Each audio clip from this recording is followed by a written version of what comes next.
All right, here we go. All right, hello everyone. We are live. Welcome to the 7th episode of the Booktube Live Shows, and we are going to be talking all things Shadowhunter Chronicles in this episode. So if you aren't caught up on the Shadowhunter Chronicles, give them a read. There is not a better time for you to be able to do it. And so I figured that I would start out by having all of my lovely guests introduce themselves with their name, their channel name, their favorite series from the Shadowhunter Chronicles, and their favorite character, and we'll have Haley start, and then I'll wrap everything up. Okay, hi, I'm Haley. My channel name is Hayden Books. My favorite series is The Dark Artifices, and my favorite character is Will Herondale. Hi, I'm Andrew from Andrew Reads. My favorite series is probably also The Dark Artifices, and my favorite character is Jem Carstairs. Hi, my name is Emily. My channel is Em's Reading. My favorite series is definitely Dark Artifices, but Chain of Gold might take it over. I can't decide. And then my favorite character is either Emma or Cordelia. I cannot pick. Okay, hi, my name is Peyton from the channel Peyton Reads. My favorite series is probably The Infernal Devices. And favorite character. Dang it, I feel like I have to say Will Herondale too. All right, and then my name is Gabby. This is my channel, Gabby Wyatt Books. Thank you for joining us tonight. My favorite series from the Shadowhunter Chronicles is probably The Infernal Devices, and my favorite character is Tessa Gray. I just love her so much. So I'm really excited to dive in and chat because this is hands down one of my favorite book series of all time, and so it's going to be really fun to get to discuss it with so many lovely creators. And if you guys have any questions throughout all of this, we'll leave them down below in the comments, and we'll try to answer them as we go through and discuss. I figured that we would spend just a few minutes, because I don't think it warrants more time than that, talking about some of the adaptations for the Shadowhunter Chronicles, because I feel like those are kind of important to talk about when you're talking about this universe and this world, because it's what's allowed it to grow. Unfortunately, the adaptations aren't necessarily the best, and so really the one question that I wanted to address regarding these adaptations is pretty much how you can have two different adaptations several years apart from each other and have them both manage to be, for the most part, by the book community, considered relatively unsuccessful. And so I guess the big question is what could the adaptations have done better? What things did we like, dislike? Because I feel like I've seen a lot of people sort of starting to talk about the adaptations again a little bit on Twitter.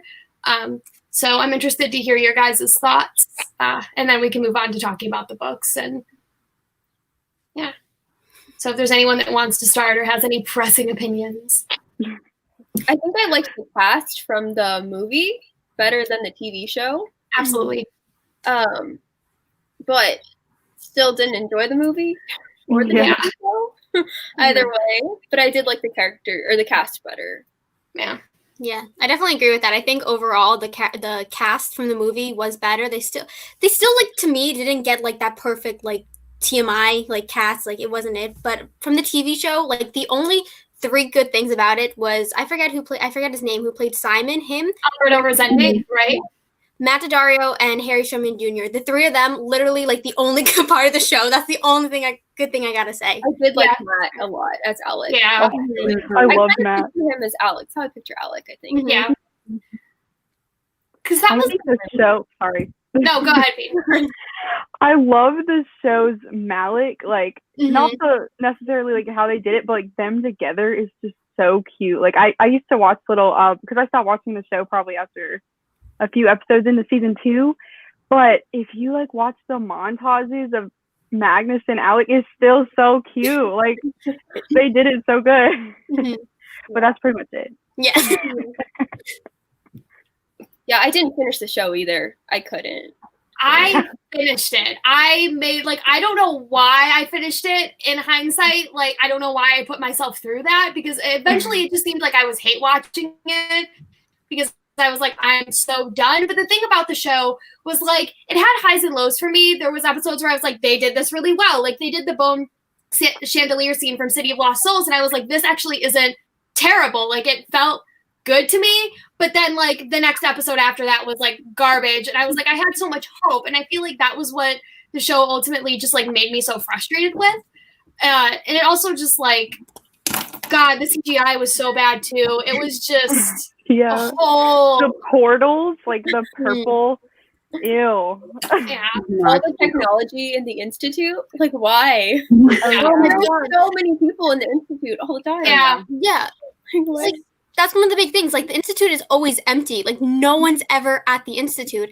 And I feel like I understand what they're trying to do, like trying to modernize it a little bit. But like, no, that kind of takes away from the Shadowhunter magic, honestly. Right. Agreed. Oh, yeah.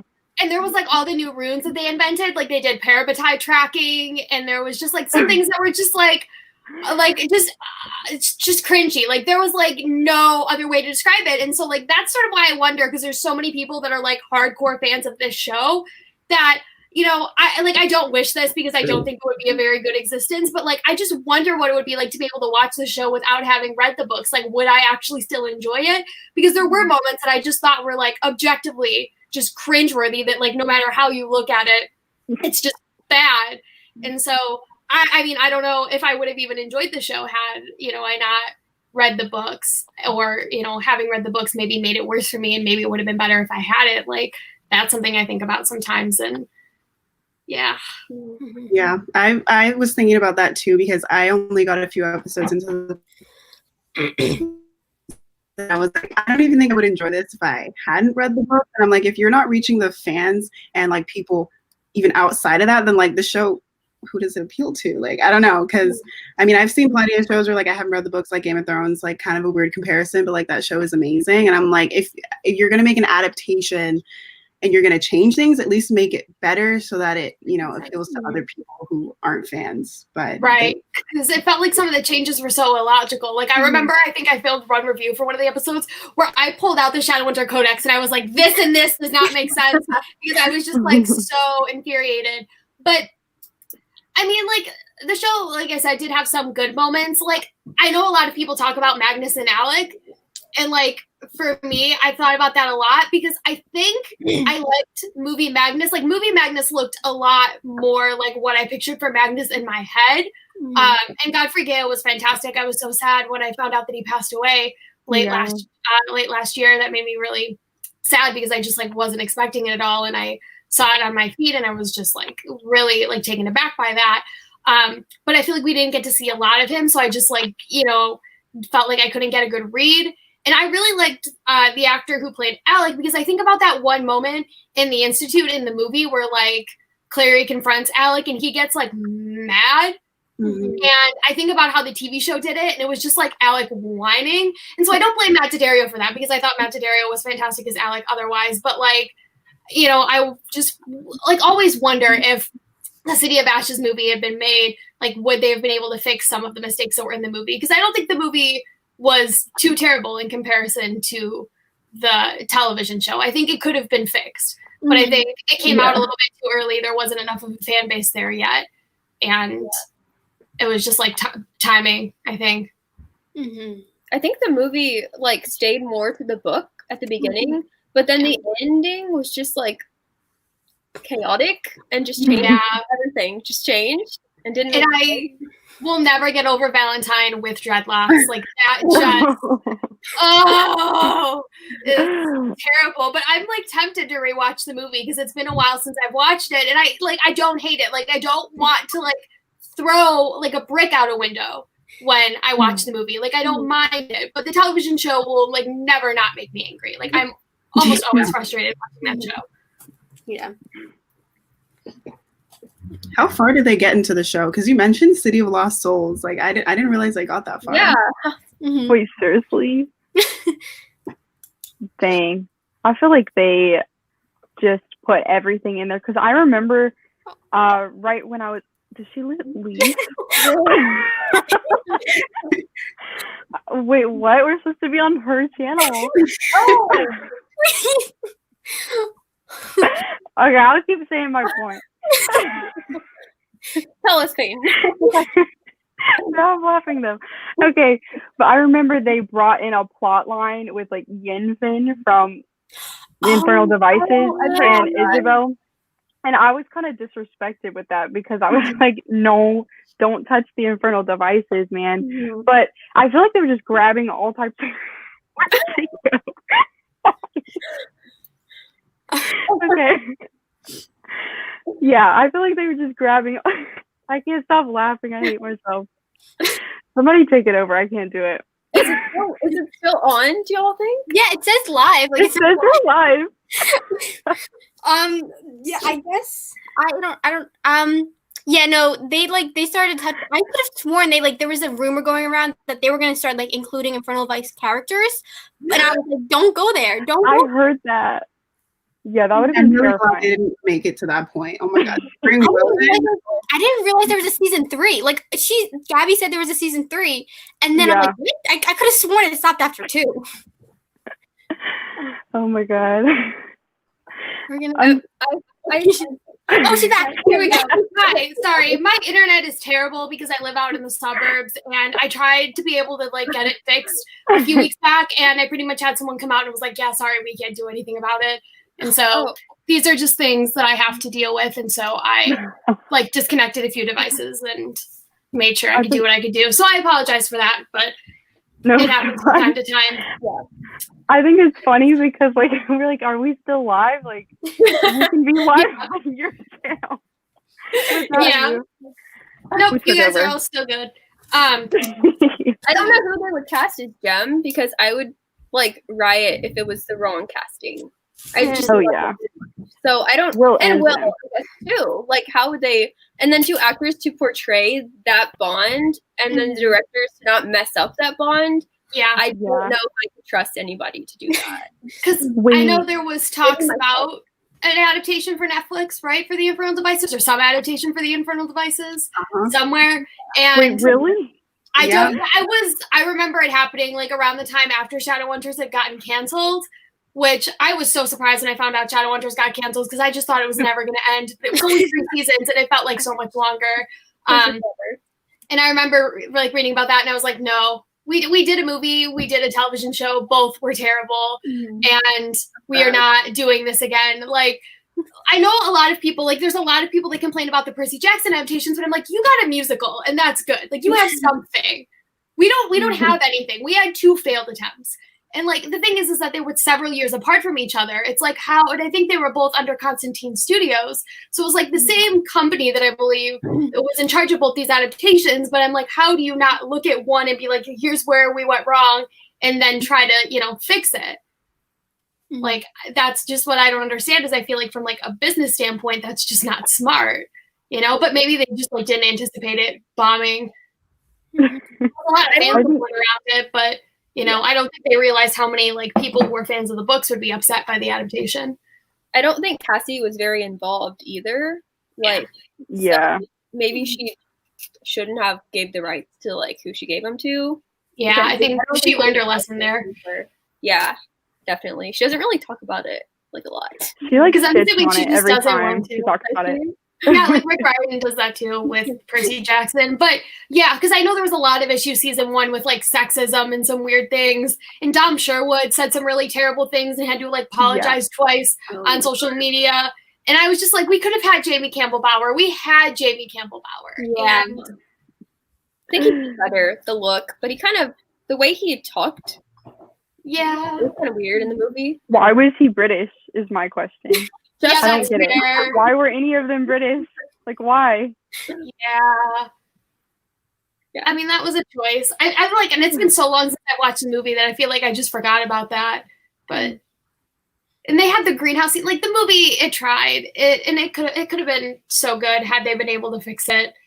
And I will say that I loved the scene where they come back from the scene on the rooftop, the greenhouse, I guess, and Simon was in the room that Clary was going to take Jace into. That was the best scene. I'll just watch that scene over and over, not the whole movie, just that scene because I liked it. Yeah. It's funny. Yeah, and the whole Hotel de Moore scene, that in the movie is a big ass fight sequence.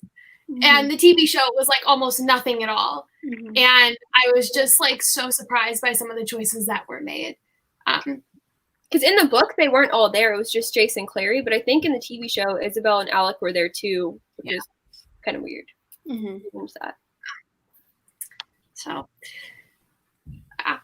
and like I said, I surprised I made it all the way through to the end. Because that was another thing. like the ending made me so upset. And I was thinking about making a video because I had a video idea where I was thinking about parodying it because like I was suddenly like going down this memory lane of all these really horrible like adaptations that we just like don't like to talk about. Do you guys even know how the show ended? No, how did it end? Please tell me. Please tell us. I need to tell you this because it like infuriated me to no end, and I was like, everybody stopped watching the show, so there's nobody that I can scream about this to. But essentially, so spoilers are happening if you haven't read the books or the movie or like watched whatever. So just gonna put that out of the way really quickly. But anyway, in the books in City of Heavenly Fire, Simon loses his memory because Asmodeus is basically like, that's the price to pay to get out of here, and so that's what happens. So the show basically did their take on that and had Clary be the one who lost her memory. But the reason why she lost her memory was because she was drawing all these runes, and the angels didn't like that. So she drew a rune to be able to kill Sebastian. She did, and then the angels were like, "Here's a punishment for losing your memory," and so she like basically like just lost. Like her runes started fading away, and she just had like no memory of the Shadow World. And I was like, what? Here's the problem. Like, if they wanted her to be the one to lose her memory because she's the protagonist and they're like, that makes more sense for how this ends, fine, whatever. Like, everything else is already a mess.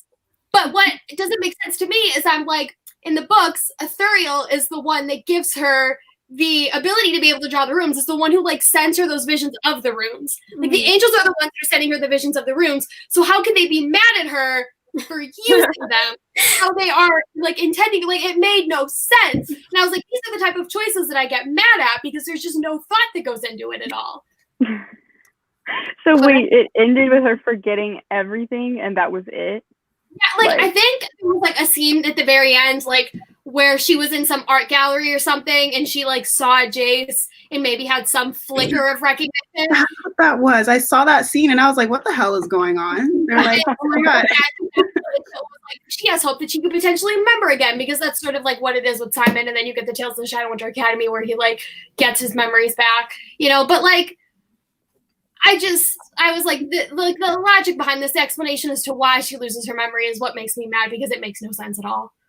But you know, I'm glad I didn't see it. Yeah. Like the Sealy Queen died in the show too. Like they killed her off, and I was like, we have like her character's important in the Dark Artifices and probably in the Wicked Powers. So okay. And there was just lots of choices that were made that I was like, I don't know why this was done, but all right. And I just eventually just accepted it and moved on. But it was a bad time. So I feel like if we don't have any more thoughts on the television show adaptations or just the movie in general, do you guys want to start talking about the books now? If you have favorite series, favorite moments, anything about the books that you think you want to hit up on? Well, I'm rereading City. I just reread City of Bones and City of Ashes, so I'm like deep in the Mortal Instruments right now, and I'm liking it a lot less this time. Yeah, weird. I've never reread them like fully, so I'm finding a lot more flaws, and I'm finding the whole Jason Clary thing a lot more weird this time than I did. yes. And I'm just questioning that decision a lot, like Sandra. Yeah, it's definitely weird. But the second time I read The Mortal Instruments, which was like before City of Heavenly Fire, oh my God, City of Heavenly Fire came out, I didn't even pay attention to Claire and Jace. I was like, I don't care. I'm only listening to Simon and Izzy. And that enhanced the experience for me because I was like, you know what? They're like the OGs. They're fun or whatever, but I'm tired of them. So then I like, let me just listen to my faves. And then I just had a better time reading them. But yeah, it's been a while. And I'm about to reread. And I already know it's just not going to be the same. I don't care. I'm going to do it anyway. Yeah, especially like rereading the first series compared to like her most recent series, it's like so different. It's like for me personally, like obviously her like more recent work, I'm just obsessed with like the Dark Artifices, like my favorite series, and she like it's good to see her grow as a writer, and it's amazing to see that actually. But my question is like for all you guys, do you think Clary is annoying? Yes. Yeah. A little bit. I don't like Clary. I don't like her as a protagonist. Mhm. I don't like her as a Shadowhunter. Like, she's just annoying. Just I feel anything. like I can't give a straight answer because I haven't read The Mortal Instruments in so long, but I reread a short story of her with Jace, and I was like, wow, she's kind of a baddie. But like ultimately, I feel like when I read The Mortal Instruments, I just didn't care enough about her to really have that much of an opinion. Yeah. I like her better in the newer books. Like, Oh, her yeah. Yeah. novel, Yeah. I like her a lot better. But I think that might be Cassandra Clare's writing has just grown and gotten a lot stronger. Yeah. Yeah, absolutely. So I and try like to take that to I account. felt the same thing about Jace too. Like he didn't feel like I don't want to say he's whiny but that's just like the first word that's coming to mind because it feels like he was going through a lot of existential stuff in the Mortal Instruments series. Like he had a lot going on, and so now that he's the side character, you like get to see him as and like an adult, and I feel like he's a lot more chill. And so I liked getting to see his appearances in the Dark Artifices. But it made me sad we really didn't get to see a lot from Simon and Izzy. I feel like in Queen of Air and Darkness were they just kind of like there at one point, just like Oh my waving, God. and I was I like, love them. we like thought they were supposed to get married. Like we all thought that their wedding was gonna be in Queen of Air and Darkness, and we got a Malik wedding instead, which like that was great. But like I think a lot of people were expecting it to be Simon and Izzy's wedding, so I found that interesting. I was so upset in Queen of Air and Darkness when they were projections. They weren't even actually there. I was like, why? Like, I guess Cassie just at this point, whatever. Yeah. I'm hopeful we'll get their wedding in the Wicked Powers, maybe. Yes. They're so but- cute. I think they're better than Clary and Jace. Oh, Yeah. 100%. 100%. Yeah. So you guys have all read Chain of Gold, yes? Yeah. Okay. What are your thoughts on that book? Because by the end of it, I was a mess. I feel like there was so many things that happened in Yeah. that book. Like it was a lot of things that happened that felt like a lot of nothing, you know? I feel like book 2 and 3 are going to be like where a lot of stuff Mm-hmm. is happening. Were any of y'all confused with the characters? Like Like did the y'all already origins? know them? Well, like who was who?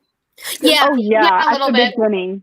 Because Yeah. I was very confused at first, and I had already like known them from what Cassie had put on Instagram and stuff, and I was so confused. I was like, if somebody else doesn't know anything, they're going into this, they need like a cheat sheet. Like I don't know. Yeah.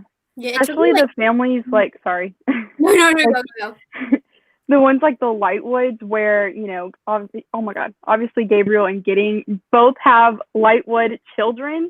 So then it's like, wait, which one is which? Like, whose parents is who? Like, it was too much. Yeah. But eventually, by the end of the book, I got it. But definitely a cheat sheet would have been nice. I was getting confused by each individual character. Like I kept like mixing them up, and then like having to put like especially the Lightwoods into their family trees and see who they're related to. It took me like half the book to realize like whose children is whose children. Like it took forever. I think it took me like 100 pages, and then eventually I did just have like whose parents were who, and then that helped a lot. But also like at the end of the Infernal Devices in Clockwork Princess in the epilogue, it says how like Cecily's kids went to visit Will, and it said that that they had 2 daughters, but they only have Anna. So I'm like, who's the other Whoa. daughter? And I was like, did anybody else catch that? Wait, wonder if like Anna, that's Cecily's daughter, right? Yeah, Oh my- because Barbara is the Okay. other one. So where's the other Lightwood daughter? I was thinking maybe Anna like marries what's her face, Ariadne or whatever, and then she considers her a daughter or something. I don't know. Maybe. That would be cute. That would make sense, because I'm just like, where? If not, then how is it gonna make sense? Yeah. Maybe it's a plot hole. Or it's Ariadne. Like that'd be cute. Yeah, that would be cute. I Yeah. agree.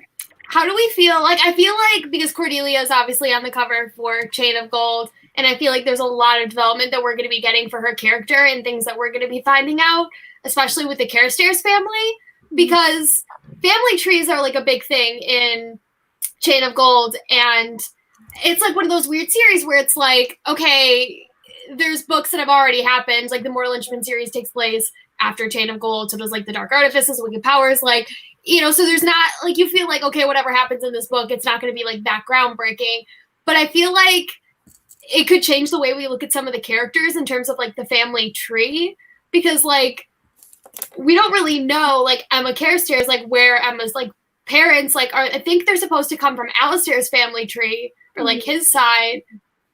But, so I was, like, thinking about that, and then there's the baby that Cornelia's mom has. Yeah, that she's having another baby.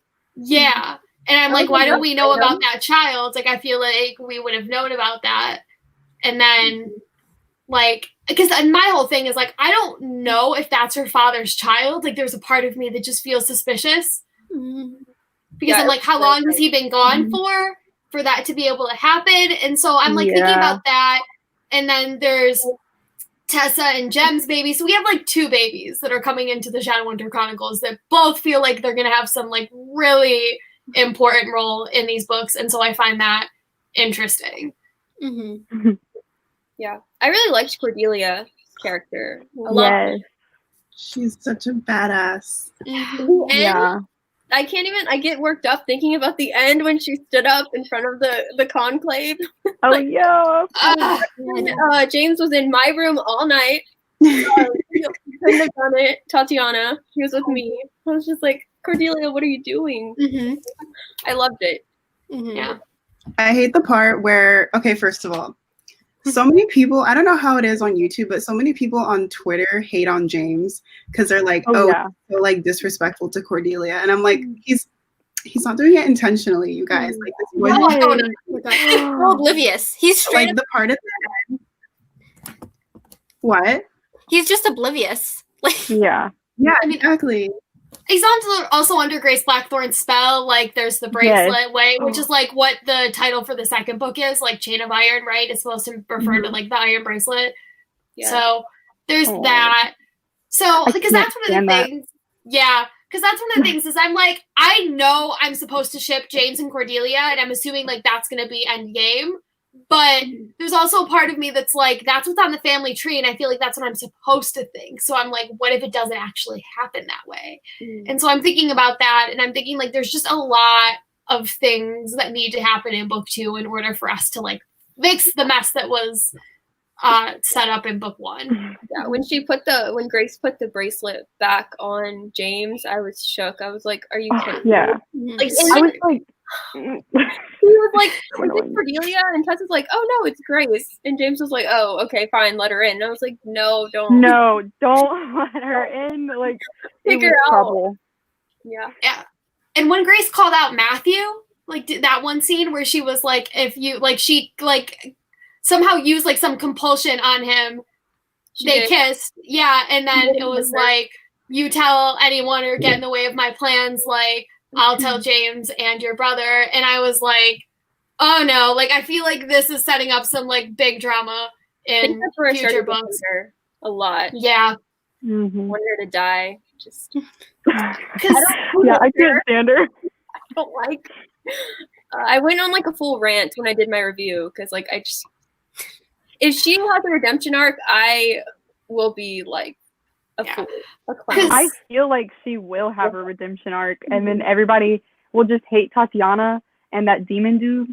But everybody's gonna be like, "Oh, we love Grace." I'm like, no, I can't stand her. That's the thing about Grace, because I'm like, I don't hate her, but I also don't love. I feel bad for her, kind of, but at the same time, I'm like, you don't need to do some of the things that you're doing. Like, she can straight up tell someone, like, get me out of here. Like, she doesn't.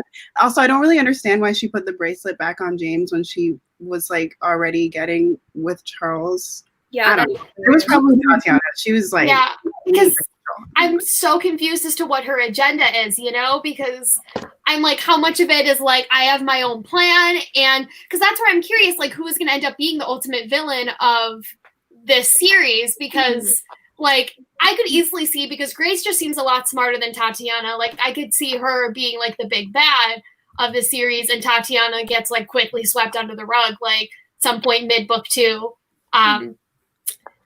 But you know, like, I don't know, because like, is Grace like working with Tatiana? Like, is it just pretty much like she's just doing whatever Tatiana wants? But I feel like she also has her own agenda. Yeah. So I could see her like working with Tatiana to an extent, doing what she needs to do for Tatiana to ultimately fulfill her own goal and purpose down the line, and end up like stabbing Tatiana in the back. So I think Grace gave me a lot of Annabelle vibes. Yeah. Yeah. I was like, what if she is Annabelle? And there's no logic behind my theory, but I just have that theory. Doesn't make sense, but if it happens, I called it.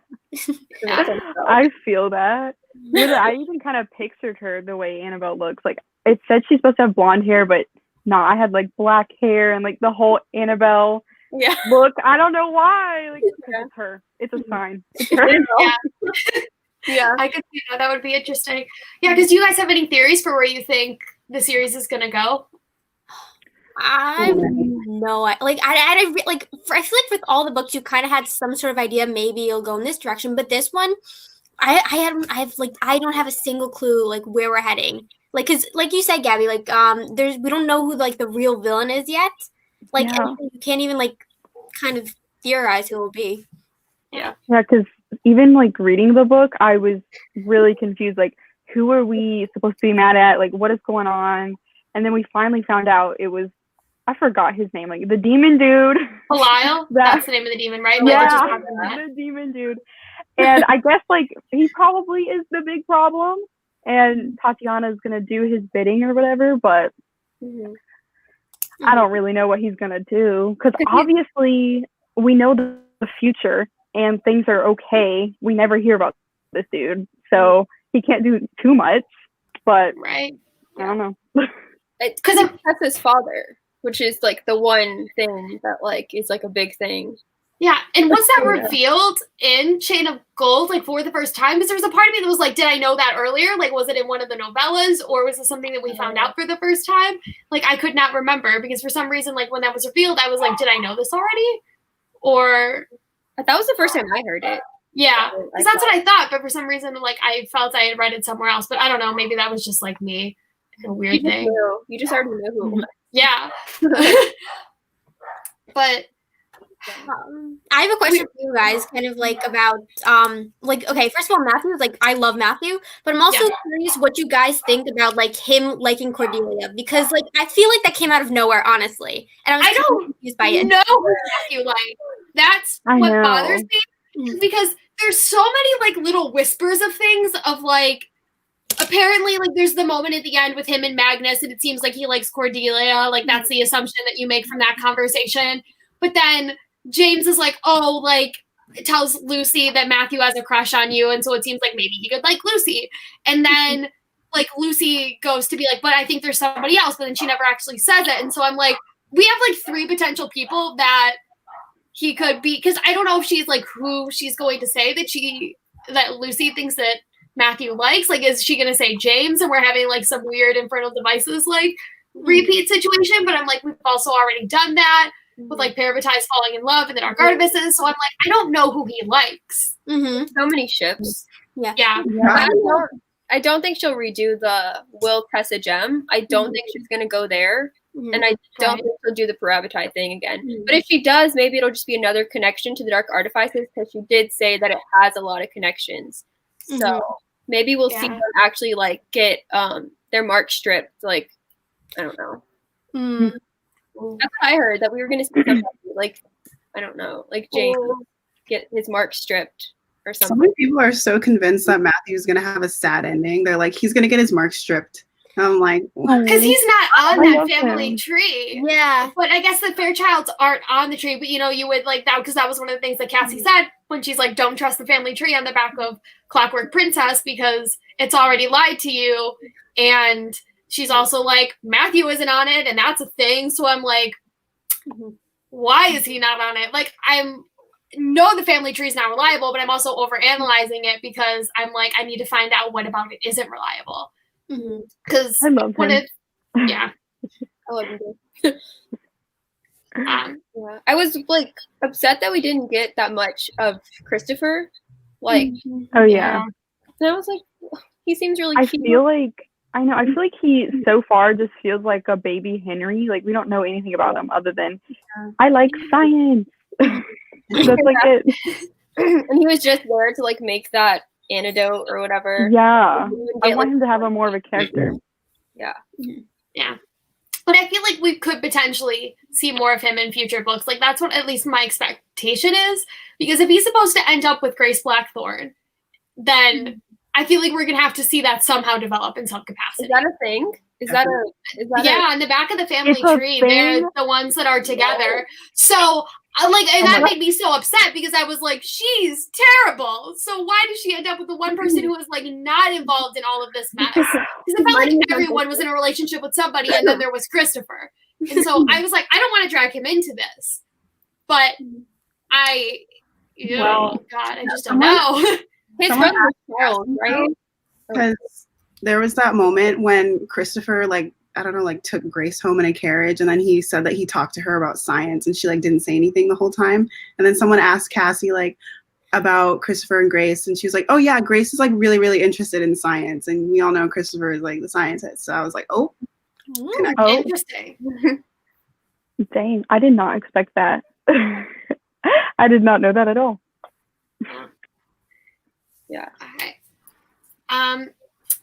If we want to talk about other future series, The Wicked Powers is another series that we can talk about that'll be coming in the near future, with Kit and Ty as characters, and it's our last Shadowhunter series. And so we were talking about that a little bit before going live, because I was pretty much saying that I expect the ending to be like very much Avengers Endgame style, with like all like characters from like every single series. Like it's just going to be a massive conclusion. So if you guys have any thoughts or any expectations or things you want to see from that series?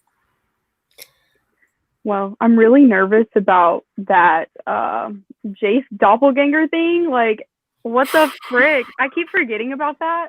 Yeah. And then like the novellas and stuff, and then the ending of Queen of Air and Darkness. I'm just like, what is that? Mm-hmm. And wasn't there like a novella in Ghost of the Shadow Market where he like talks to Lily and I don't know, tries to trick her to help him or something? And I'm scared. Like, what is going on with that? There's one where he talks to Clary. I think that's in Ghost of the Shadow Market. And she doesn't know that it's... Oh, that made me so stressed when I read it. It already happened in a novella. It's going to happen in the actual book, and it's going to be such a mess. Yeah, because I was like, what do they even begin to do once they find out, and how do they even begin to prove it? Like, I just feel like, I was like, that's another thing that made me mad, is I was like, I'm done with the existential drama with Jace. Like, we did that in the Mortal Lynchman series. I don't need that again. Like, I've moved on from this. Yeah. Like, but I could see her just like getting rid of him early on though, and just moving on with something bigger too, like just to get us like excited or like intrigued about it. I could see her doing that too. Yeah. How do you feel about Ash? Because a lot of people are thinking he could be a potential antagonist. I feel like he's gonna be like with the gang. Yeah, I think. I feel like he's an ally, kind of. Like I don't know why. I just like I like him already somehow, and I'm excited to see what we're gonna do with it, because although he's like this fairy child, I'm just like, I feel like he's gonna be a good guy somehow.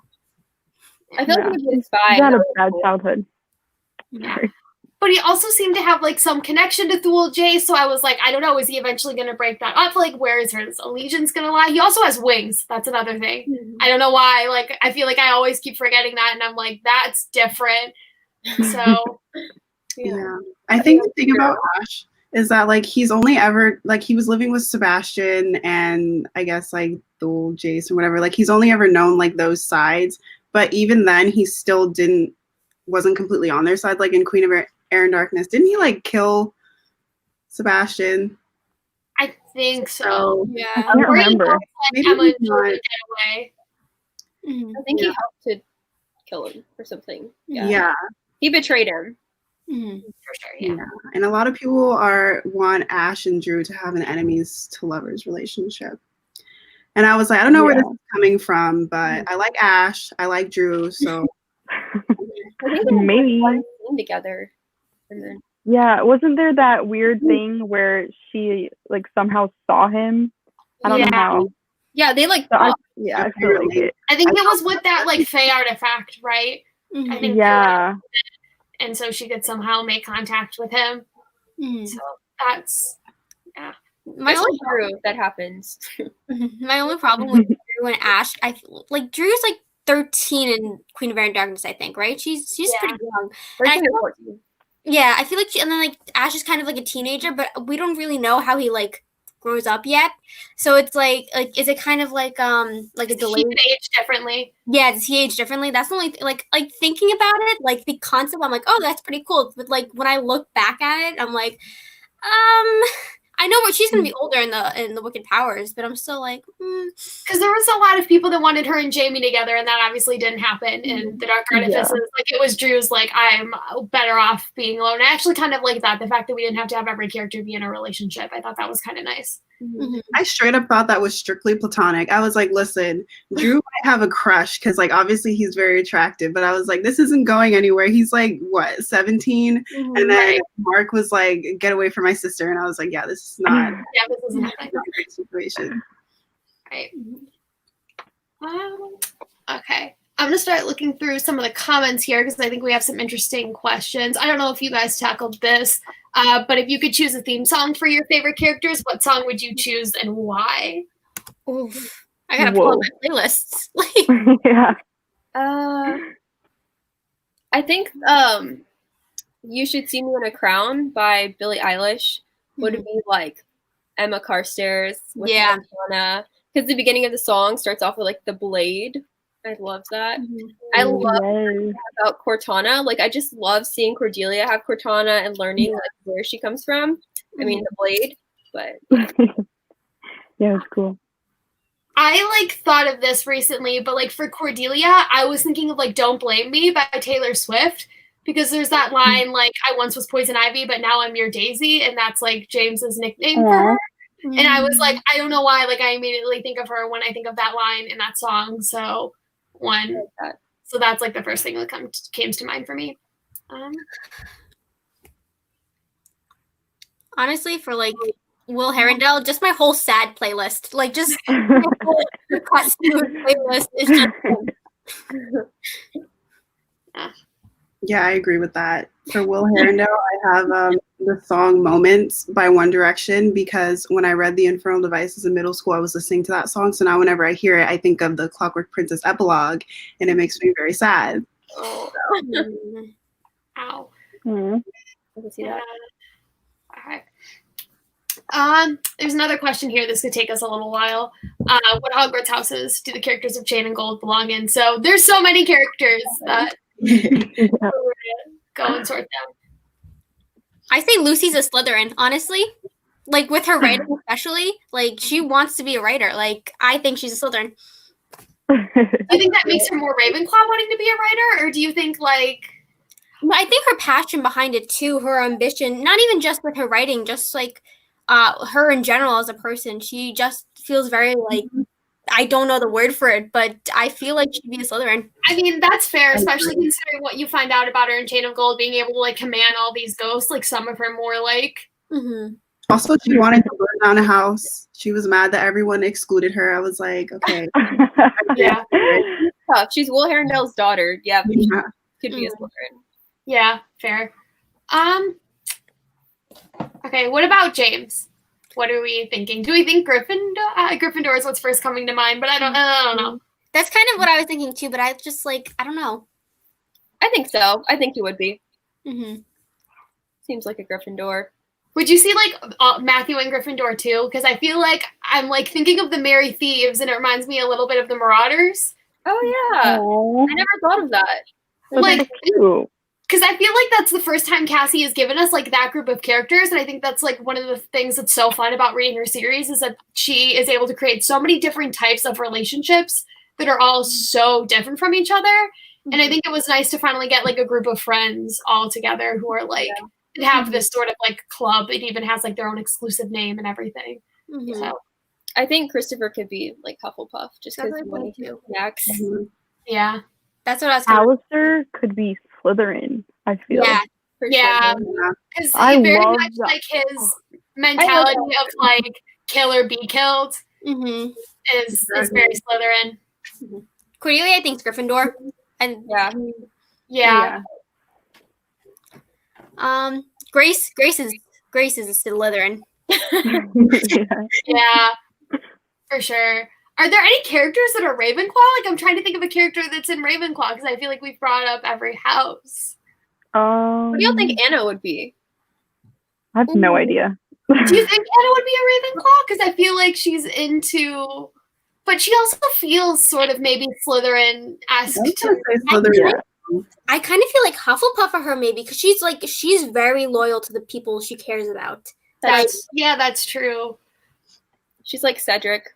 Mm-hmm. Yeah, because I feel like, I guess when I think of her, like the way that she like holds herself, like I feel like she also kind of goes, I don't think of her as Hufflepuff because I'm also thinking about how she's sort of going, like at least in Chain of Gold, on this like reckless, like I'm gonna just be with whoever I want, because it's basically like she got her heart broken and now she doesn't want to experience that again. But like, could that be like a Hufflepuff type defense mechanism? Now I don't know. I feel like I like need to like think about this, Analyze it.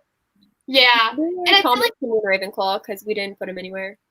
Yeah, and I feel like we don't. Like, we know these characters, but I feel like we're going to find out so much about them in future books. Mm-hmm. Yeah. And I feel like it'll change the way that we look at a lot of the characters. Mm-hmm. For sure. So, okay. This question's fun. Marry, Kiss, Kill. Grace, Valentine, and Tatiana. Ooh. I have my answer. I would marry Grace. I would kill Tatiana, and I would kiss Valentine. Very easy for me. I feel like I agree. Yeah. I feel like that's the best. The best way to go. Yeah. Yeah. Kind of the only way to go. Unless you want to be like with Valentine and nobody does. Yeah, I mean, you saw what happened when Jocelyn married Valentine, and that did not end well. So, no, thank you. I agree with Haley. Yeah, I think that's the best one. Yeah, I think there's only one answer there. So that's that. Cool. Right. What other things do we want to talk about? I feel like there's like these books are just like so expansive. There's so much that it's hard to just like even begin to like tread the surface. Do y'all like Julian Blackthorne? Yeah. Of my life. Thank you. Okay, See? let's tell me y'all do because I love him. I think Queen of Air and Darkness like ruined a lot of things for me because he just like there were so many things that he did that made me so angry. I was like, what are you doing? Like the whole, but like I also understood because it was like he was going through all of this pain and for him it was like easier to not feel it. But I was also like, you asked Magnus, who's sick, to put this spell on you so you don't feel anything, and then you're oblivious to Ty and what's happening with him. Yeah. And I feel like the minute that we get to see Julian again is at the end of the book once that's over and he makes this whole plan and he like anticipates that there's going to be somebody who's going to infiltrate them, which that whole thing was weird. How did you guys feel about that? That like demon in disguise as like Annabelle, that like, was it like a shape-shifting demon like that came in or it was that was like two pages. I don't even know what was happening. I was so confused about that. And then like now I'm suddenly thinking about it and I'm like, weren't those demons not able to be killed by Seraph blades? And isn't that sort of what happened in Chain of Gold? So do those things, like they didn't die in I don't know. I'm like, do those things somehow have some weird connection? I don't know. Honestly, I don't really remember that much about like Queen of Air and Darkness. I only really remember like the Parabatai thing, and to me, Queen of Air and Darkness kind of felt like a fever dream because you had oh my god, what the heck is the Lady Midnight, and then you had Lord of Shadows, which the end of Lord of Shadows, it's like whoa, and then you got Queen of Air and Darkness. I'm not gonna lie, I was kind of a little bit disappointed with that, especially when I handled the Parabatai situation. But I just love I love them. Because, how did you guys feel about Queen of Air and Darkness? Because I feel like it feels like the least conclusion-esque book we've gotten from Cassandra Clare.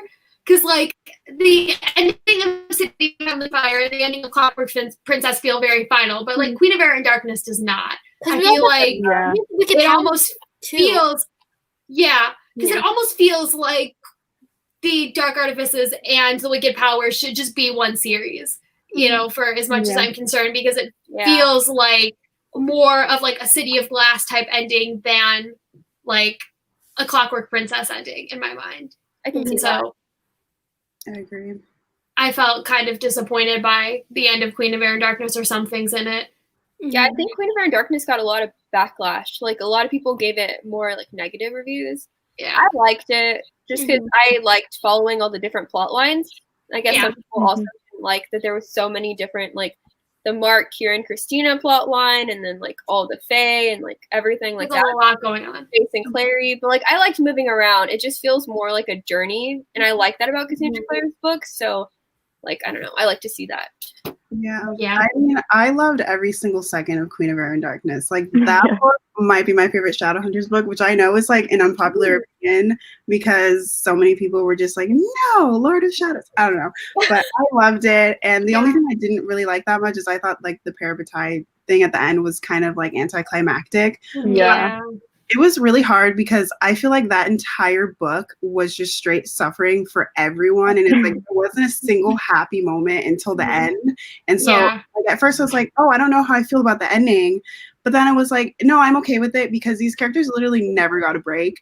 So I felt like it was very earned at the end. And I agree. It felt like a really fun, sad journey that right from the beginning too. Like we picked up like the moment that Lord of Shadows left off. So, like we cried at the end of Lord of Shadows, and then we just jump into Queen of Air and Darkness, and we just cry again at the beginning. The first 5 chapters. It's rough. Great. What was your guys' reaction to the end of Lord of Shadows? Because that was definitely not something I was expecting, especially with the Wicked Powers like had being announced. I was like, oh, it's gonna be Livy, Ty, and Kit, and like I was just like, whoa. I got spoiled by a lovely commenter in my YouTube channel. It was a video. I said I was currently reading it. Don't spoil me. And then someone just said, Livy dies. I would be like, so mad. It actually kind of ruined the book for me a little bit because I was expecting it. Like, I was hoping they were lying and messing with me. But then I got to it and I was like, shit. Like, that would ruin it. It was such a good moment. So ruined it. It was a good sad moment.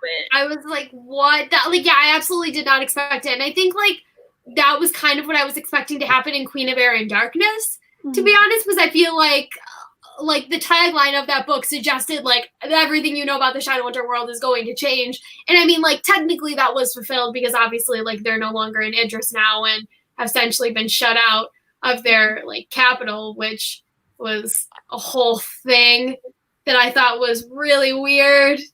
Like, but yeah, Lord of Shadows, that ending was like intense, and I was like expecting Cassie to take more risks along that line, but I'm thinking we'll probably get more of that type of writing in the Wicked Powers.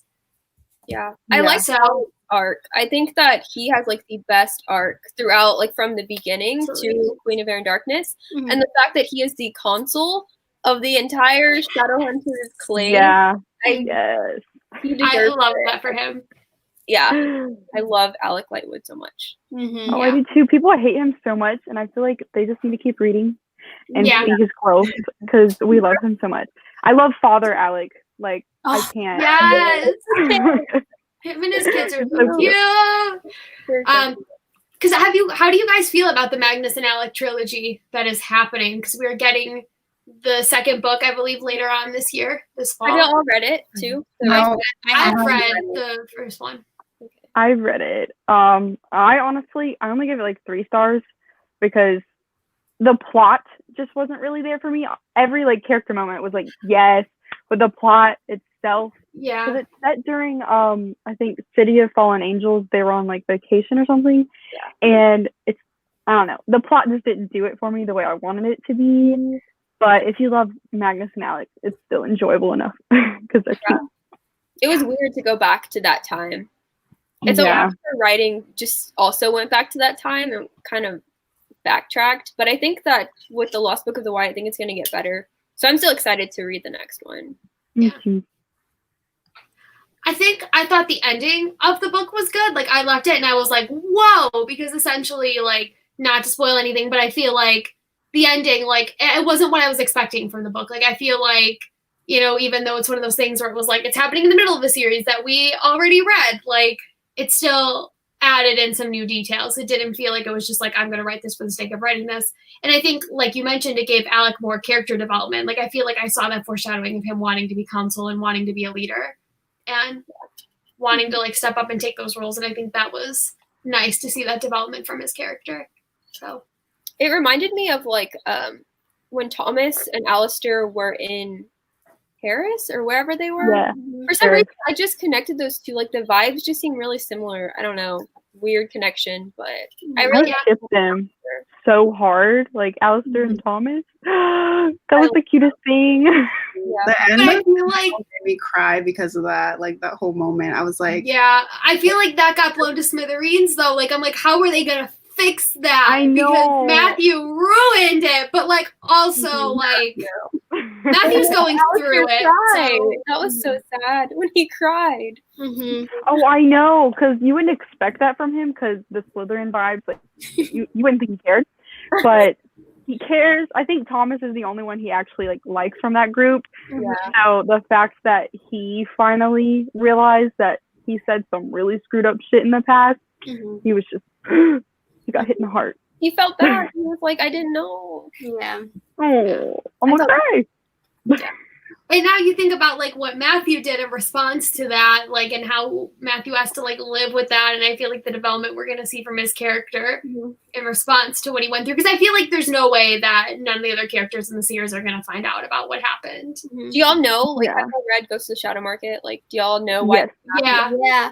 I was about to bring that up, and like that's like I forgot like for a second, like I knew there was something happening with Matthew, like that had happened. I remember reading it, and I just couldn't like remember exactly what happened. I was like, there's a reason why he's this sad and so upset about particular things. And then I remembered, and I was like, oh shit. And then like this just made me look at Matthew in Chain of Cold, like in a different way, kind of. And I'm just like, no. I wonder if Cassie's gonna put it in like Chain of Iron or the next one. Because I had some friends who didn't know about that. So they were just like, oh, he just likes to drink. But I was like, no, he's in pain. And I had to like tell them. So I feel like you should know almost. Yeah. Yeah, that's really why the novellas, the novellas are sort of like, they're not necessary to read, but they have important information that helps to develop the characters. Because she's probably going to put it into the books and be like, here's what happened when he comes out and says, like, tells either James or Cordelia or whoever about what happened. Because I feel like that's going to have to happen at some point in that series. That's definitely something that's like really important, especially to his character. Like, and if you hadn't known that, like, it's like interesting. Because like sometimes some people don't read the novellas, which is fine. But like with that, just with Matthew's character, it's like you have to read that to understand him. And I'm curious to see how she's going to incorporate this to the story, because like she has to. Yeah. Right. I just want Matthew's friends to know. Like I don't understand. They're like, we know that an Iratsarun makes him sober up. But I'm like, if you know that he needs to like be sobered up all the time, don't you know that he has a problem? Like someone want to talk to him? Yeah. Yeah. Jim's like the only one that knows what happened. And I just wish he would tell someone that they need to talk to him or something, because it's so infuriating. Because I remember in the novella, Matthew was thinking to himself, like, I can't even tell James this. Like, no one will ever forgive me. And I'm like, trust me, people will forgive you. Like, you'll feel better. Like, you like, stop this. Yeah. Like, it wasn't his intention. It'd be different if he tried to murder the baby, you know, but it was an accident. Yeah. Do y'all have any, do y'all think anybody's gonna die in the Wicked Powers? Like, do y'all have predictions? I really feel like I have a feeling that like a lot of people are gonna get like really injured and going to die. Because like, first of all, it's Cassie's end.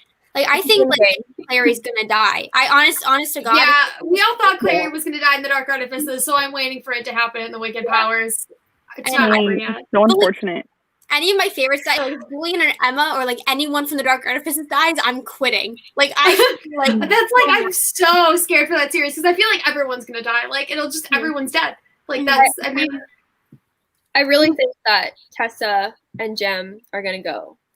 Like I think they're gonna die. She's gonna give us that full circle, and we're gonna see them reunited with Will. Like I wholeheartedly. Oh my God! Could you imagine? God, that would be so. I support that. I support it too. I think circle. I just see it from the beginning to the end. Oh God! Wait! I have to talk about something. Because That, then But you have like Tessa and Jem's child that'll be like orphan yeah, too. that, So Everyone's gonna that'll be like no, Julian and Emma are gonna have 1,000 kids that they can just raise Mina. She's a Yeah. Julian and Emma are gonna have a bunch of kids. I already know. Oh So, yeah, 100%. The dad Julian's already a mom. would not allow it. yeah. Peyton, what did you have to say? okay, I just got hit with a memory from Ghost of the Shadow Market. I forgot how this happened, but like a warlock was able to get Jem and Will like in the dreams together. My heart, and like when you said they could all reunite, I'm like, oh my god, wonder if they have that moment, and like it'd be so nice, but at the same time, I don't want them dead. They have a kid, Yeah. and oh my god, didn't they name it like kind of after Will or something, like Wilhelm or something? Yeah. I can't think about Will and Jem without wanting to go cry in a corner. Yeah. I know, I love them so much. They're like my favorite Parabatai pair for sure. Absolutely. Yes. Yeah. I'm trying to think, like, I have no, like, expectations for what I think is going to happen in the Wicked Powers. Because, obviously, like, we get some hints as to, like, what the series name means, because it's sort of in that big Shadowhunters poem. I love that.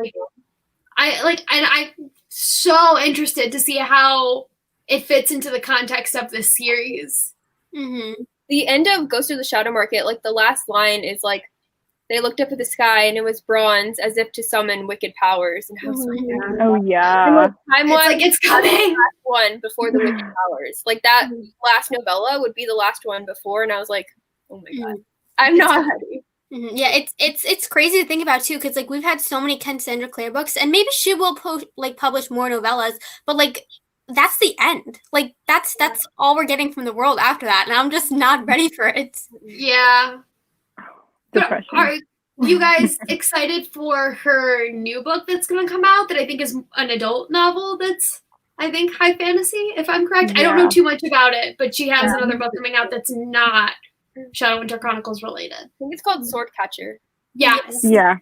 I'm excited to see like what she can do.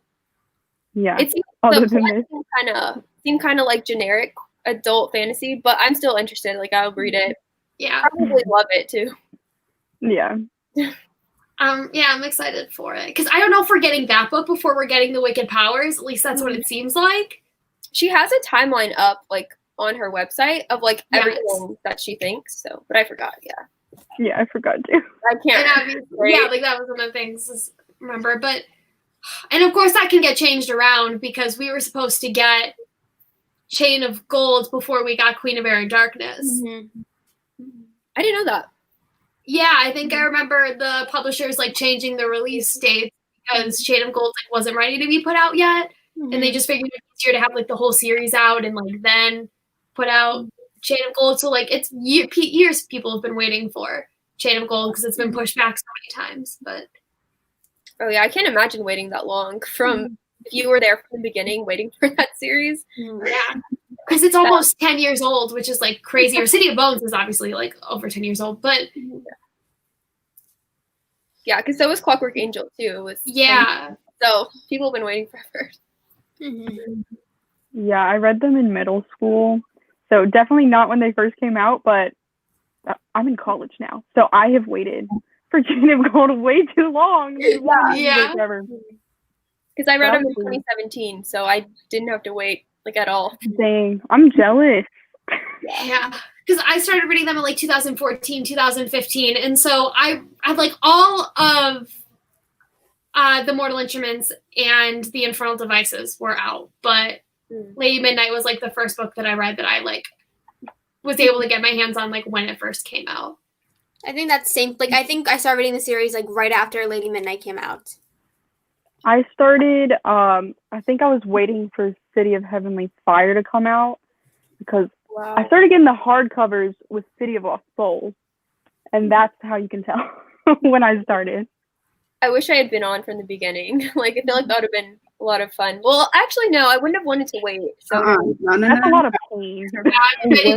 For City of Heavenly Fire, I remember straight up, me and my friend in middle school, I had a timer and everything. We were preparing because Cassandra was like, everyone's going to die. It's going to be really sad. And I was, no, it was torture. It was horrible.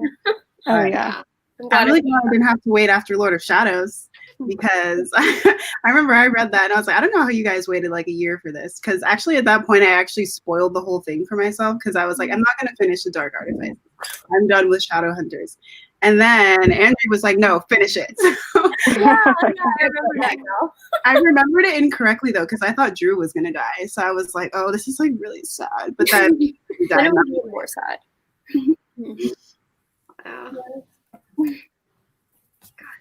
Julian holding Libby. Sad. Libby might be. Oh, yeah. I can't. But there's a parallel bad between for Libby. and Emma. Love her. I can't. Here's Sorry. no. Go ahead, Emily. The reason why Livy's death got me so much, like why I was surprised by it, because Cassie had put out there to me 4 like major character deaths. So as each person died, I was counting it off, and I somehow got 4 because I think I counted like one of the more minor characters, and I was like, okay, cool, I'm good, no more deaths. And then it happened, and I was like, shit. How did you feel about Robert Lightwood dying? Like, I know he's sort of a minor character, but I feel like that was really big for Alec in terms of his character development, that he, like, had this sort of rough relationship with his father, and it finally felt like things were starting to be on the mend, and then he just dies, and he's just, like, another one of those long string of deaths of Inquisitors just getting axed. I thought he was safe because he was an old character. I didn't expect that, to be honest. Yeah, same. And so I feel like... proud of Alec, and that made it he had something on his desk that was like it like hit me because he was like something, or he had like a plaque of Alec or like a picture of Alec or something. Yeah, like a banner, right, or something from like one of the Shadowhunter battles from Mortal Instruments series. Yeah, it was just so inconvenient too because it was like he was gonna help Emma and Julian, and oh yeah, then that couldn't happen because he died, and I was like, dang. all right. But, oof, yeah, that was personally rough for me because, like, I wasn't expecting it. Like, because I sort of thought he was, like, off bounds. And so now I have, like, no expectations, like I said, for the Wicked Powers because I'm like, everyone's gonna die. Yeah. Jeez. There'll be a time when that happens. Okay, this is another little fun comment. Burn, rewrite, reread. Clockwork Princess, oh my god, Lady Midnight, Chain of Gold.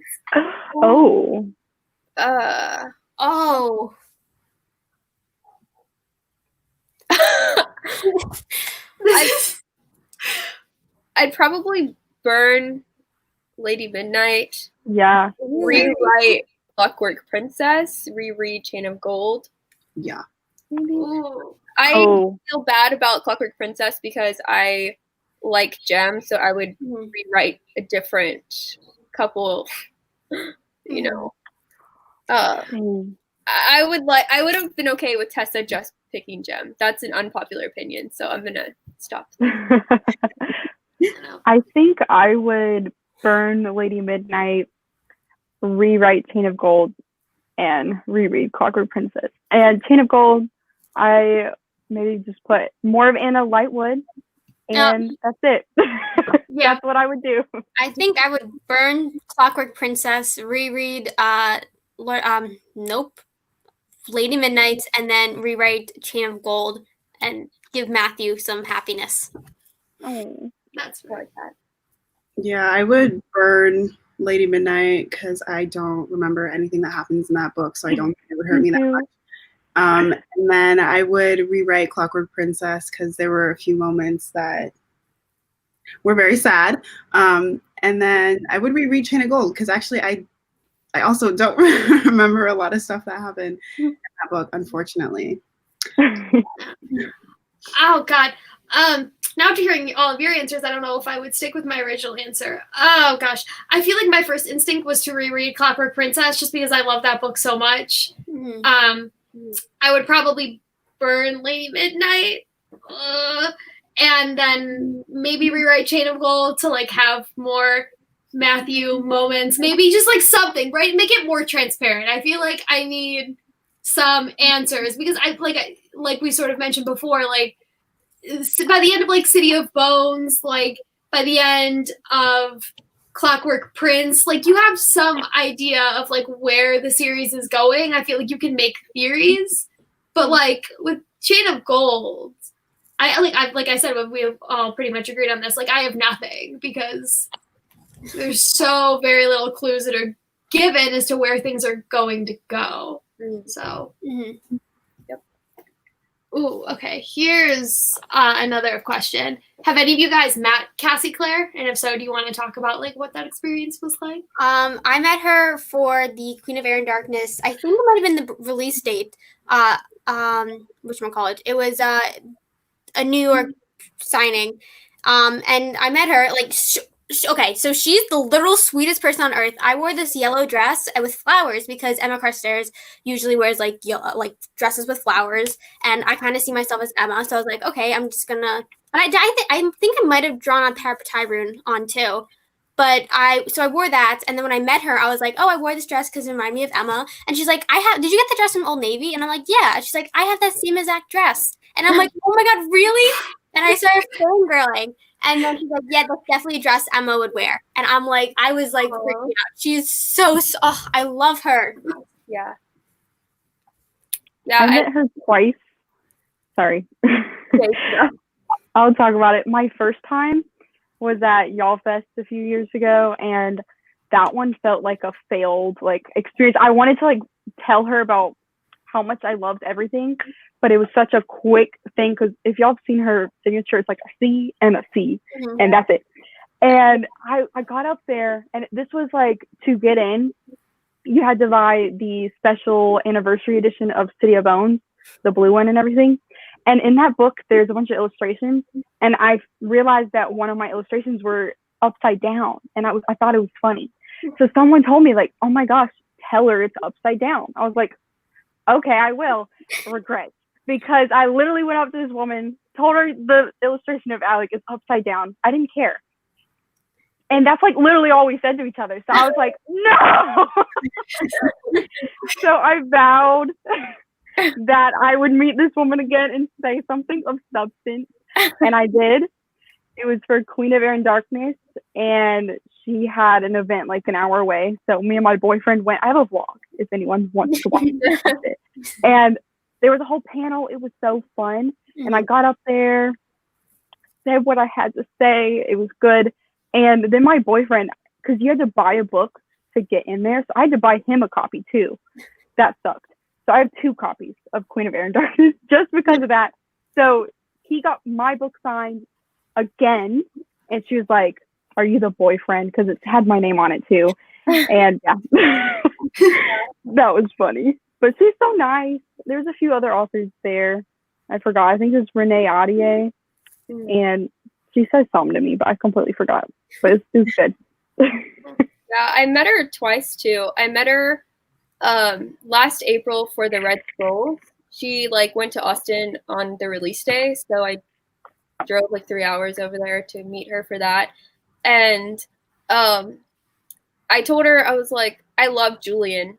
That was the only things that could come out of my mouth. I was just like, I love Julian. And she was like, she just said she liked him, and she was like, yeah, I always love my Julian fans. They're a little bit bad. And I was like, I mean, yeah. Yes. I have a vlog on it too.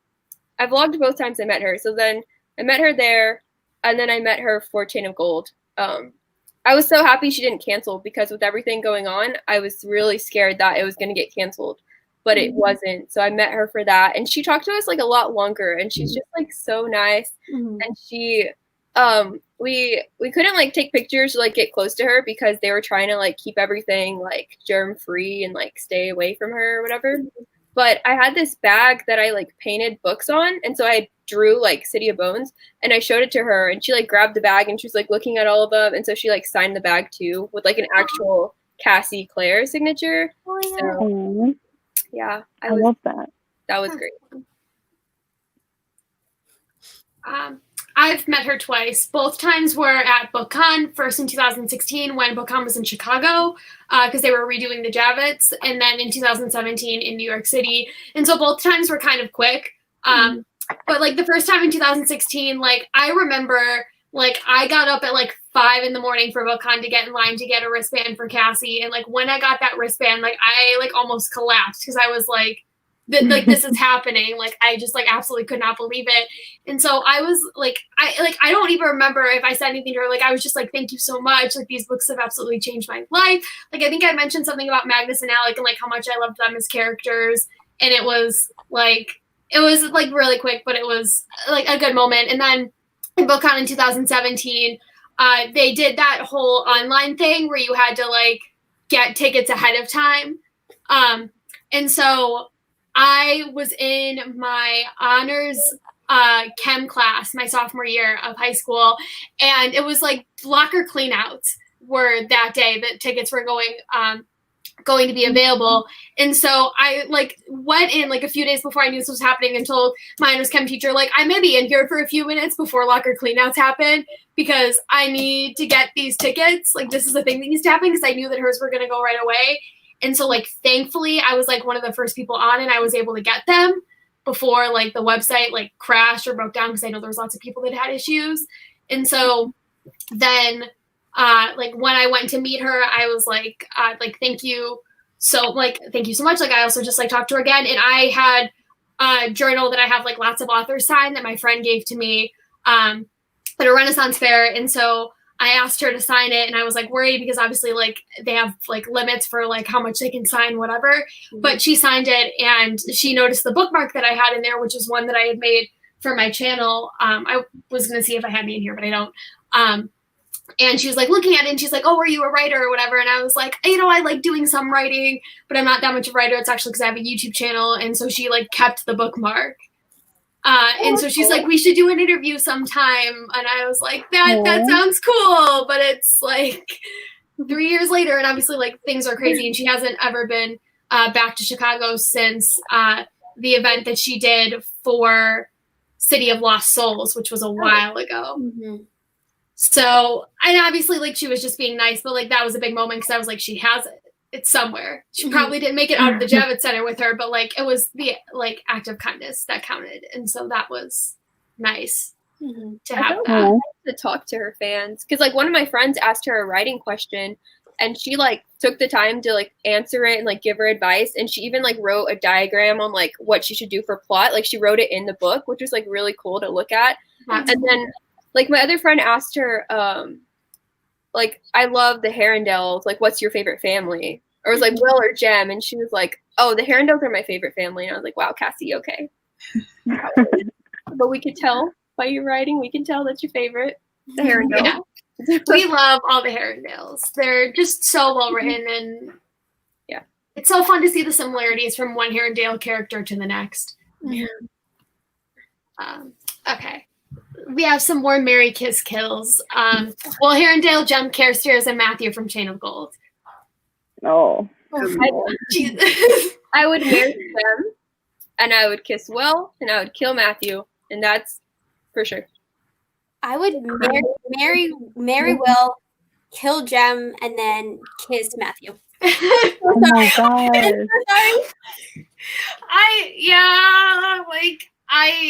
Oh god, like Jem has grown on me as a character. I remember the first time reading the Infernal Devices, like I wasn't as much of a fan because I was like so like passionate about Will, and I was like so angry at Jem, and now like I'm like he's a good, like I feel like he's had time to grow on me as I've like read like because I've read like the Dark Artifices. I don't but yeah, I feel like it would be my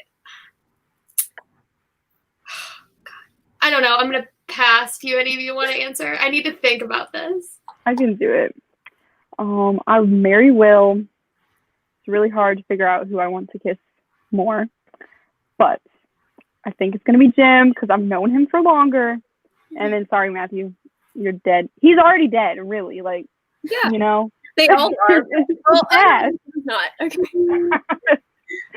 Yeah. Let me just say, I agree with you, Gabby. I like wasn't that into Jem solely because I was so obsessed with Will. So like he just overshadowed Jem for me. But then Ghost of the Shadow Market, I was like, wow. Like especially that last moment with Kit, I was like, he is such Absolutely. a good guy. Yes. And a lot of people don't like Cassie's novellas too, and I think like Jem was the perfect narrator for those novellas. Just to quickly, Oh, he's great. add Yeah, that in. but like, sorry, because I would still marry Will, and I would kiss Matthew and kill Jem. You just started a war, but there's a part of me that thinks like I love Will and I love Matthew, but then there's also a part of me that's like, if I had to deal with them, would I have the patience for that? Yeah. Like, there's a part of me that feels like I would get so annoyed, and I feel like Jem I wouldn't get annoyed with because he's just so good, and so I'm like, I don't know, like, but it is my intuition to like, yeah, marry. Maybe I'm gonna do something different. I would say I'd marry Matthew. I'd kiss Will, and maybe I'd kill Jem. I don't know. I feel like I could go either way. I love them all. So I'll take that myself. He had such a terrible life. Like I feel like I should let him live. Like maybe I should kill Will because he's already dead. Yeah, like that's the thing you do. Like Jem is just so sweet. Like Jem doesn't deserve like my meanness right now. Like Jem is pure. He's so adorable. But that's the thing. Like would I done nothing wrong? Handle his sweetness? Like would I? I have him back here, but wait, back here behind me, if you can see. So it's Jem. He's always that's so cute. I want that. Okay, this is a fun question. Do you have a favorite sibling group from the Shadowhunter Chronicles? Whether it be like Tatiana, Gabriel, and Gideon. The Blackthorn family? Yeah. Yes. Yes. definitely. But Max, ow. Oh, I put him in there and that hurt. Poor guy. all the sibling dynamics are so great. Like it's really hard to pick because they're all different in their own way. Because obviously, all different sibling relationships are different, but they're all like really good. Like I love the Lightwoods too, but also like not the Carstairs, the Blackthorns. I just love them, man. Yeah. It's just such a good family. Oh. Definitely. I was I want to cry. yeah. I was surprised how much like Gabriel and Gideon grew on me in the Infernal Devices because I felt like I like had wanted to have nothing to do with them, and then like by Clockwork Princess, I was like Gideon Lightwood is amazing, and I was like now I know why Alec is named after him, and I was like just all about it, and I like Gabriel and Gideon, but I don't like Tatiana. Tatiana is a thorn in our side, and not about that. So I mean, like if we're having to choose between like the Lightwood siblings, I think Alec, Isabel, and Jace and Max, like they're the OGs, and I don't know, there's like something special about them. But yeah, like all the sibling dynamics in Cassie's books are fantastic. Relationships in general, Cassie's so good at writing. So. Especially considering she doesn't have any siblings because she's an only child. And she writes siblings pretty good. Yeah. I thought she had a sister. Does Cassie not have it? She's an only child. Okay, interesting. Insane. Is she married? I don't know. Yeah, she's married. She's married? There's no kids. Yeah, her husband helped to write the codex.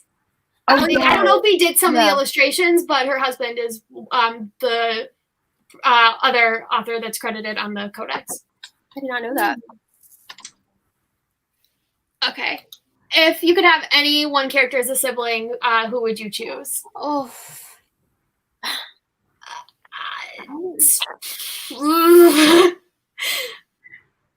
God. That's hard. Alec, I think maybe. I feel like I have all sisters. I have 2 younger sisters. Like, but I do have some like cousins that are some male cousins which like live around the corner from me, which are brothers. But I don't have a brother. So I think like having an older brother, like having an older sibling in general, but also having Alec as an older brother. Like I always wanted a protective older brother, man. So I think Alec is perfect. I think maybe Emma, because I don't have any sisters. I just have 2 brothers, so I don't want another brother. I would like Emma as a sister. I feel like she'd be fun, and we just get into like all the trouble that we could find. Same. I have 2 brothers. I don't want more brothers, so I'd say either Emma or Christina. Oh yeah, I have a sister.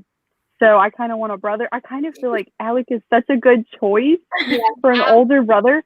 Also, because you are his sibling, you can be connected to Magnus. Magnus will love you too. And Magnus is connected to everyone else. Exactly. That's like the perfect way. Yeah. If you ever have a problem, you have the console and you have an amazing warlock. So It's all the gossip in like Downworld and Shadowhunter. yes. Absolutely. Older brother Alec, please hand him over. Hand him over.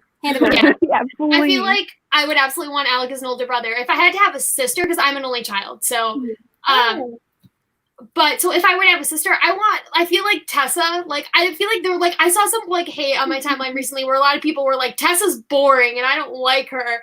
And I was like, whoa, because I just felt like I just was blindsided by that. But I don't know why I like Tessa so much. I feel like we get like a lot of really good like literary inspired quotes from her that I love. And I just have a lot of respect for her. I think she just is a character that I feel like I see most of myself in. And I love her a lot. So I would love to be able to, like, I feel like she would be like a good older sister to have. Because I would rather have an older sibling than a younger sibling. Yeah. A new sibling. Yeah, because the other one sucked and he died. So Yeah. Oh God, nobody talks about Nate at all, his character. Because he's there. oh my God, he's the But worst. he's a mess. God, Imagine having okay. Mark as a brother. That would be a lot to deal with. Yeah. He wouldn't understand anything. I was going to say, I really like Tessa outside of the Infernal Devices because I reread the Infernal Devices this year. And I just remember listen, I understand she was new to the world and she didn't understand things. She was asking a lot of questions. Like, I respect that. Good for her. But I was just like, I just didn't really like her that much in the Infernal Devices. But outside of the Infernal Devices, I am in love with her. She's one of my favorites, like especially in Queen of Air and Darkness when she took Kit in and she just talked to him. Like, I cried so much. I was like, this is all Kit wants. Tessa is just the best. Like, I just love her so much. Yes. Because I think Cassie's characters, like all of them, get better with age. Like they just become more mature and more sophisticated, and you just see them grow a lot from their teenage selves that we were introduced to. Definitely. And I think it's hard when you have a character like that that's not used to the world, because I feel like they sort of become the outlet for like all of the info dumping and let's develop things. And I think as the Shadowhunter Chronicles have gone on, there's been less need for that because the world is so developed already. And the idea is that people like know it going into each new book that comes out, that you don't really need any characters that function like that anymore. And so the characters are allowed to be like, I think, more developed and sophisticated, I guess. Yeah. Learning the rules every new series is kind of annoying. We're like, we know what a Seraph Blade is, yes. Yeah. We know what a steel is, yes. Yeah. Okay. There was this comment that popped up from what we were talking about before, that Simon is inspired by Cassie's husband. I thought that was interesting to point out. Cute. I like Simon. Yeah. Simon's a good character. And I think he, like, going back to the adaptations, is the one character that I think was casted well in both adaptations. Yes, I loved like both actors that played him. They were both so cute. I'm like, just did it so well. And Alberto Resende, who was the actor who was cast in the show, actually read the books, which good for him. And he was at, I think, the release for Tales of the Shadowhunter Academy when they did like a release in New York City, because that was like Simon inspired, and that was around the time that the show was out, like the bind up. And I think he was there like when the cover for Lady Midnight was released and everything. So, and he seemed nice and wholesome and good for him, because I remember like Dom Sheridan was like, I'm not going to read the books, and I was like, well, did no one else read the books? Like, I feel like if I was an actor, I would feel obligated to read the source material. Yeah. Dom refused to read the books. I remember that. I don't know if any. I think Alberto wouldn't have. And no, I think Kat did, because she reads YA. I almost think, like, I was going to say the only two people that I know for sure read the books were Kat and Alberto. Because Because I watched one of their interviews, like they had to answer questions like who said this from the show. Yeah. And, like, a lot of them didn't get any right. I was like, Yikes. so. Yeah. But anyway, looking through the comments. Oh, okay. Here's another Marry Kiss Kill, because we're doing a lot of these. Gem again. So yeah, Emma, Jem, and Matthew. So we just have Emma introduce instead. I wasn't sure if I wanted to do this one because technically, I feel like we covered the bases a little bit, but Sing it. I think I don't like this. I don't like saying this. Okay, but I think I would have to kill Emma only because like I see her as myself. So I like when I picture like reading the book because I connected with her so much. So like I wouldn't be able to marry myself or kiss myself. That's the only thing that still kept Emma off. Even though I love her. So it's kind of like killing me, but like it's fine. Then we have I would marry Jem and then kiss Matthew. Same. yeah, I feel like that's what I would do. Yeah. Yeah, I agree. I might kill Matthew. Sorry. Yeah. I don't know. I like Emma a lot. Mm-hmm. Yeah. I like to see her live. Yeah. Okay.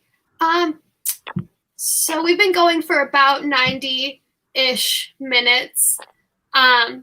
So I guess to wrap it up a little bit, are there any final thoughts you guys want to conclude on, or like any things you felt like we didn't get to cover that you want to hit on before we wrap up? What order would each of you guys recommend to read the Shadowhunter series? Ooh, yeah, because there was somebody that asked about that earlier, like a reading order. I think publication date is probably the best way to do it because that ensures that you're not going to probably get spoiled for anything that you're not supposed to because, you know, it gives you the order. But some people don't want to read like the Mortal Instruments at all. I've seen people say that.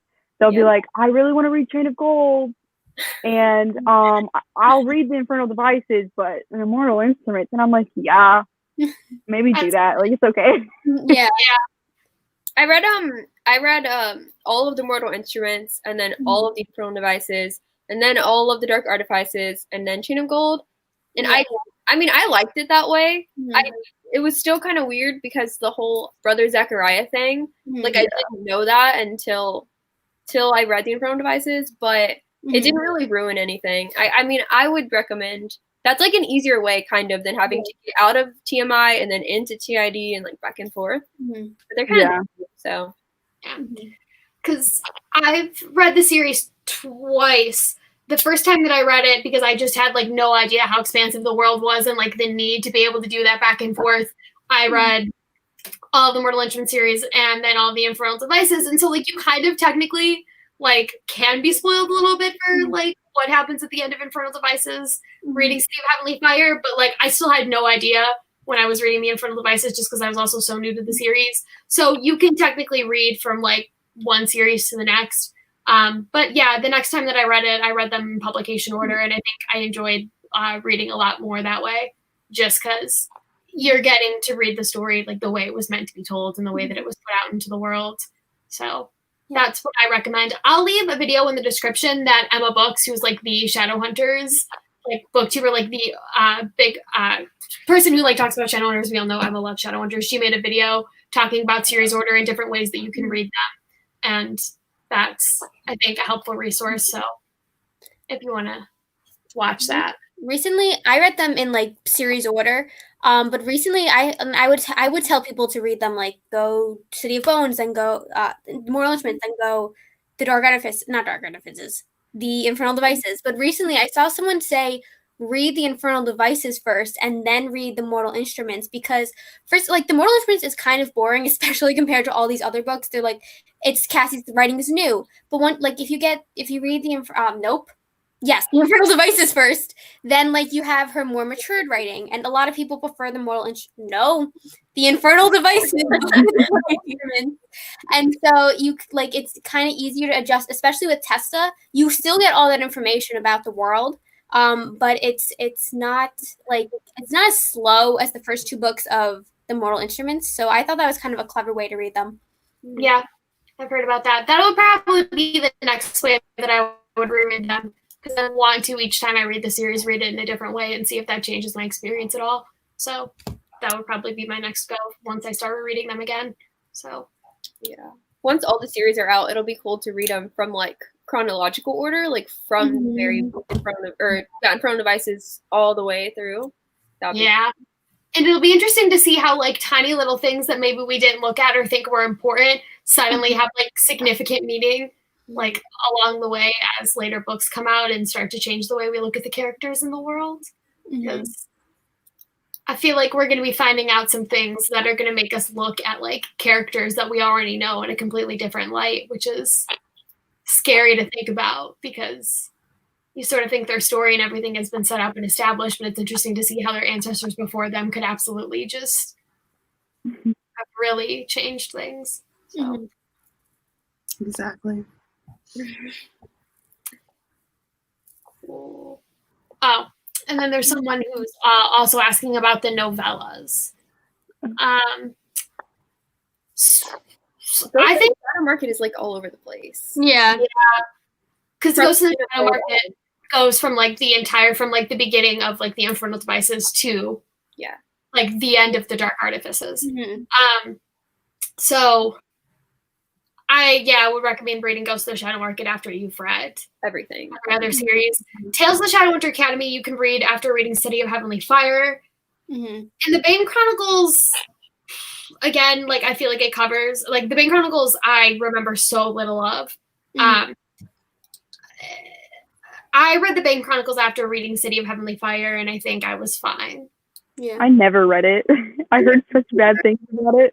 It's not like I don't know. It's like I remember absolutely nothing from it, but I mean it was fun. But like, because that was one of the things I thought was interesting is like the difference in how a narrator from those novellas absolutely changes the story. Because like I was saying before, I think Jem was the perfect narrator for Ghost of the Shadow Market and made that probably Cassie's best novella so far because he's a character that's like with all of the other characters through this entire thing and is seeing all these things and knows all these things that other characters don't know. And I think you just got to have a lot of different perspectives, and it was a great way to introduce all the characters from Chain of Gold that we were going to be meeting and follow up with characters that we already knew and loved. And so that was smart. But then like with Magnus, for some reason, that didn't work as well, even though he's been around just as long, if not longer, obviously.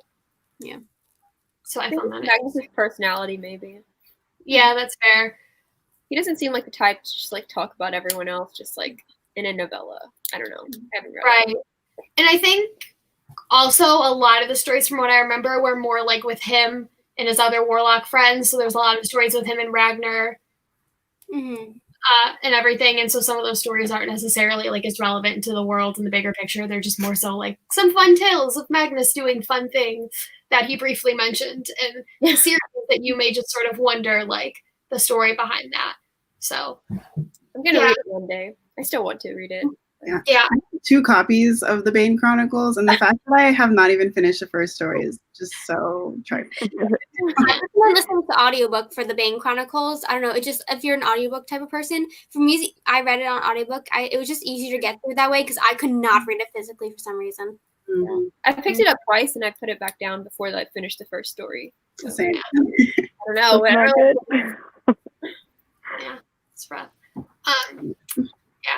But so, because that's just the only one that I feel like isn't really necessary to read, too. Like, there's stuff that happens in Tales of the Shadowhunter Academy and Ghost of the Shadow Market that are kind of important to informing your knowledge of future books and just, like, things that are going on with different characters. So, yeah. Okay. So, I think, I kind of said this, but any other final thoughts, pressing opinions, or? Yes. Okay. when I was reading Queen of Air and Darkness, and Gabby, you mentioned this already, how you didn't really like some of the things that Julian was doing. I am the opposite because I love Dark Julian. When he took his feelings, I was like, wow, this is something I haven't seen before. Like, I'm seeing another side of him. Because I know a lot of people in the beginning were like, oh, Julian's kind of boring. Like, he's just a little soft boy. But then he's like doing all these crazy things. And I was like, wow, this is a lot. And then I was like, I'm going to break the original Parabatide bond. And I was like, do it. I want to see what happens. And then they didn't. And I was like, okay, but. She totally could have done it. Yeah. Like, and then I really thought she was gonna do it, and then it would just be this thing where all the Parabatai had to go through the ceremony again, and I feel like that would have been so beautiful to see all of them recommitting to each other, like as Parabatai. Yeah. Or would they have been able to, or would it have just destroyed that entire room? Like, would they have just all had to go through the ceremony again, or would they not be able to? Like, that was my. Clary could reinvent the rune. Like, Clary, like, That's fair. Like, That's true. Yeah. I love Julian. He's a morally great character, and that's my favorite. Yes. I feel like he's fun. But I think I was just like so frustrated by him and some of the things that were happening. But then I was also like at points like taken aback. Mm-hmm. So yeah, he's an interesting character. I think like I maybe want some more time with him in the Wicked Powers, and I'll be able to like really assess. But I was just felt like frustrated. No, I was just gonna say I just sort of felt frustrated about some of his choices because I was like, there are other people that need you. But I mean, then again, like after everything he's had to do, like maybe he deserved to do something for himself. But yeah, some people said that about Ty. They're like, I hated Ty after Queen of Air and Darkness because of what he did, and I was like, love Ty. Give these characters a break. I feel like people are judging them so harshly. This family has been through the most. Give them a break. Yeah. Absolutely. I mean, Ty and Livy being separated. Oh. And they're twins. Yeah, it was rough. Because I was so frustrated in Queen of Air and Darkness because Ty was going through with the whole like resurrect Livy thing. And after being like told like this is not a good idea, and Kit was screaming at him, he's like, I love you, like don't do this. And like Ty just completely ignored him. And I was like, it made me like really sad because I was like, Kit is a character who like I think is starting to like come into himself and his feelings, and for him to admit that I think was a big step. And it just completely went over Ty's head, which I think he just didn't realize that it meant what he thought it meant, you know? Yeah, I agree. Because there was that moment, and it kind of explains it when I think like Julian and Mark and Emma like reunited with the rest of the family, and they're like, we love you, Ty. And then Ty was like, I don't know why they're saying this right now. Like, it doesn't seem relevant to the situation. So then when Kit was saying that to him and he like wasn't understanding, I thought it was kind of the same thing. Because it's like he's trying to like bring his sister back, and he doesn't understand why he's like, you know. That's probably a big thing too. I didn't think about that. I just felt bad for Kit because he just got like rejected and then moved away. So yeah, but I mean, I think he's better off with Jem and Tessa. Like, there was a part of me that was like happy because I'm like that's good. Keep him safe. But God, I just also worry about Ty as a character having Livy like chained to him because I feel like, you know, I wanted him, like what happened was really, really bad, but I wanted him to be able to move on from it, you know, and like be able to like go to the Skolamance, right? Like, because he was like, I'm going to go to the Skolamance and I'm going to study and I'm going to like want to do that. But if he did that, then it meant like he wouldn't have been able to have been Parabatai with Livy. And it was like, I want him to be able to move on, to be able to be his own person, to be able to like have his own interests and to not have to cling to her. But now I feel like that's going to be a struggle because she's going to like follow him everywhere he goes. Also, quick question. Because this was the way that I interpreted it. And I mean, obviously, I think we'll find out in the Wicked Powers whether this is necessarily true. But do you think that Livy's, like, her being resurrected, quote unquote, is what opened up the portal to Thule for the, like, doppelganger Jace to end up in our shadow worlds? Because like Magnus was like, what you did should have repercussions, because I think he had some conversation with Ty, and then I sort of like made that connection that I was like, is that like what happened? Like he did that whole thing. And I don't know if that was what it was or if it was explained that it was something like in Fairy, like the Sealy Queen had done it, I thought.